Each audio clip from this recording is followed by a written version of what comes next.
ayının haqqı dindarlar arasında, qardaşlarımızın, bacılarımızın arasında, inanclı insanlar arasında əda olunmayıb. Rəcəb ayı o qədər ki, layiqdir tanınmağa, tanınmayıb. Rəcəb ayı çox gözəl bir aydır. Gözəlliyi vəsfə, tərifə gəlməz. Və mübarək Ramazan ayının gözəlliyi qabarıqdırsa, Rəcəb ayının gözəlliyi biraz örtülüdür. Rəcəb ayının gözəlliyini kəşf etmək lazımdır. Ayda çox istiğfar eləsin deyirlər. İstiğfar həmin o rəhməti özünə çəkir, özünə cəlb eləyir. Bu zikri çox deyin, küçədə gedərkən, hər hansı bir işlə məşğul olarkən, əstəğfirullah və əsəluhut tavbə.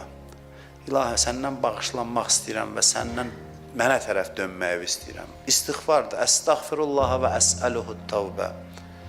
Başqa zikir var. Əstəğfirullah zəlcəlali vəl ikram min cəmi'iz zunubi vəl asan. La ilahə illallah zikrini deyib kim bu ayda 1000 dəfə desə çox fəziləti var.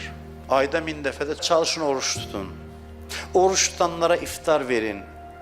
İftar süfrəsi ətrafında toplaşın. Maraqlı məsələlər müzakirə edin, fikir mübadiləsi aparın, danışın. Bir zikir məclisi olsun, həm də bir-birinizlə görüşməyə, yaxınlaşmağa bir fürsət olsun. Rəcəb ayında imkanınız qədər oruç tutun, nə qədər bacarsınız. 1 gün, 2 gün, 3 gün, mümkün qədər oruç tutun. Çünki bu aylar bizi hazırlaşdırır mübarək Ramazan ayına.